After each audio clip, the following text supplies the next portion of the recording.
Agora nós vamos falar sobre os carboidratos. O que são carboidratos? Carboidratos são estruturas compostas de glicose, de frutose e de galactose. Eu vou mostrar aqui para vocês um slide onde tem essas três formas mais encontradas de carboidrato. Então, a menor unidade, como vocês estão vendo aqui, é a glicose, a frutose e a galactose, que eu coloquei aqui como um brinquinho aqui de pérolas, assim, de uma bolinha só. Isso é um monossacarídeo. É a forma como eu vou absorver este carboidrato, tá? Eu não absorvo o carboidrato, eu absorvo a menor unidade. Então, a única forma que vai passar para o meu sangue são essas três, as únicas formas, né? Glicose, frutose e galactose. Os disacarídeos, que são esse brinquinho aí de duas pérolas, são formas encontradas em alguns alimentos. Por exemplo, a lactose, que é bem conhecida. A lactose é a soma de uma molécula de glicose com uma molécula de galactose e está presente no leite. Leite de mamíferos, o leite da vaca, o leite do cachorrinho, o leite humano, o leite de qualquer mamífero tem lactose, tá? A sacarose, que é conhecido aí como açúcar de mesa, é a forma de carboidrato presente nas frutas e é a soma de uma glicose com uma frutose, tá? Então, como eu falei, mostrei esse brinquinho de duas, a lactose é a glicose com a galactose, a sacarose é a glicose com a frutose e a maltose, que é um terceiro disacarídeo, que tem dois sacarídeos, são duas moléculas aí de glicose unidas, tá? Esse colarzinho que tá embaixo é o que a gente chama de amido. Seriam várias moléculas de glicose, então a glicose é o único presente ali e que é encontrado, por exemplo, na batata, no arroz, essas coisas que a gente fala de carboidrato mais complexo.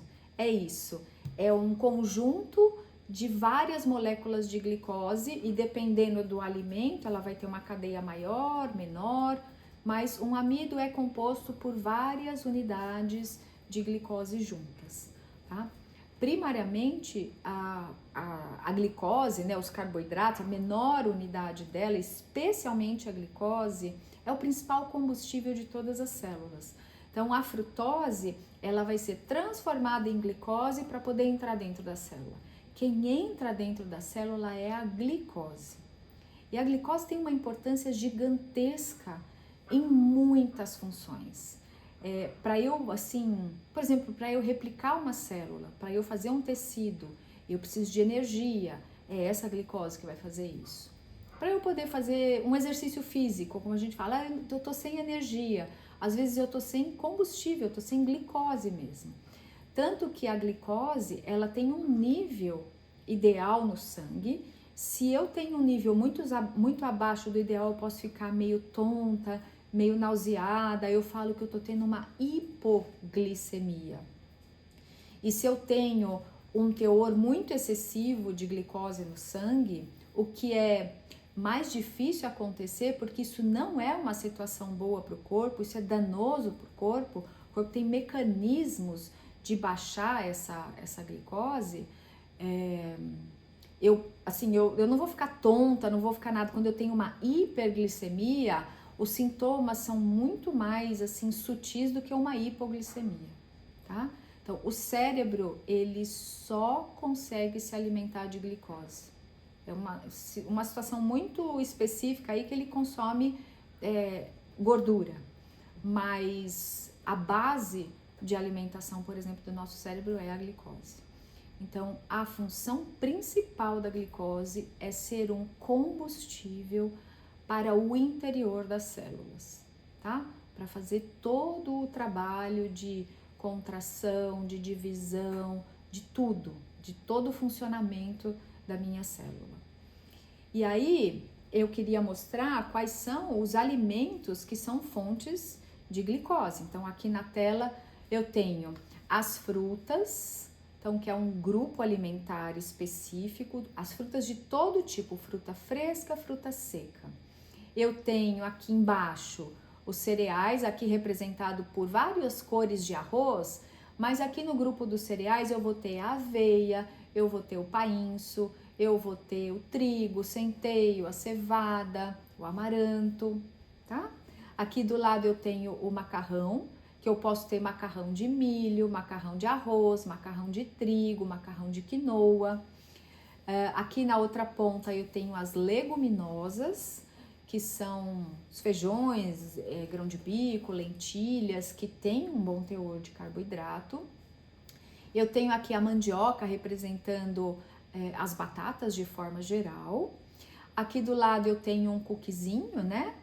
E tem os pães, que seriam um subproduto ou alimentos que eu preparo, não com grão integral do cereal, mas dos tubérculos também, porque eu posso ter polvilho, por exemplo, que é da mandioca. Aí eu faço pãezinhos de beijo, pãezinhos de queijo, né? Então eu tenho esses subprodutos. E aí aqui eu coloquei o mel e o açúcar como representantes também de melado, agave, açúcar branco, de coco, demerara. E aqui para representar a lactose tem esse copo de leite, mas aí o leite aqui especificamente é porque não tinha como mostrar a lactose, então foi um jeitinho que eu encontrei aqui de mostrar para vocês a lactose, tá? Então esses são os alimentos que são fontes de carboidrato. Cada grama de carboidrato eu consigo 4 calorias. E só para citar, cada grama de proteína eu vou conseguir 4 calorias também, e cada grama de gordura eu vou ter 9 calorias. Nas bebidas alcoólicas, por exemplo, cada grama de álcool eu tenho 7 calorias. Então, falar que o carboidrato é um vilão depende do tipo do carboidrato, porque ele não é o mais calórico quando eu comparo com as gorduras e quando eu comparo, por exemplo, com o álcool, ok? Aqui eu queria mostrar essa imagem e eu já usei ela em outro vídeo para explicar o seguinte: o carboidrato ele vai estar dentro do alimento. Então, no caso aqui dessa imagem, dentro do morango, o meu metabolismo vai transformar o nutriente, na verdade assim, vai pegar o alimento, vai digerir esse alimento na menor unidade. Então, no caso de um carboidrato, vai chegar até a glicose, a frutose e a galactose.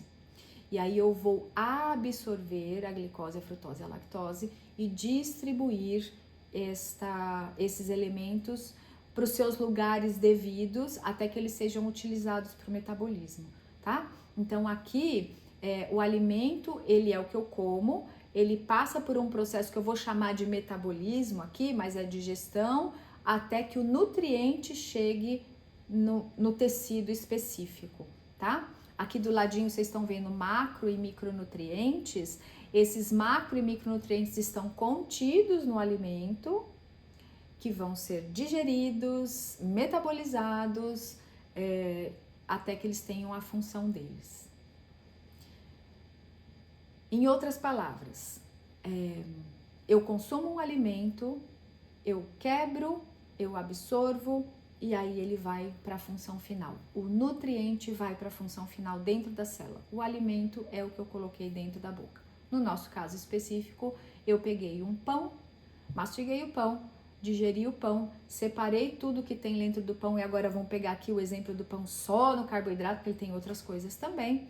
E aí eu vou absorver a glicose que tem ali dentro, porque o pão tem o quê? Amido. Ele não vai ter nem frutose e nem galactose, ele vai ter só moléculas de glicose, tá? Então, pensando no carboidrato do pão que eu digeri, absorvi glicose. Essa glicose vai para minha corrente sanguínea, da corrente sanguínea ela vai para o meu estoque no fígado, vai para o meu estoque no músculo e daí para a utilização, tá? Então, esse é um pouquinho do que são os carboidratos.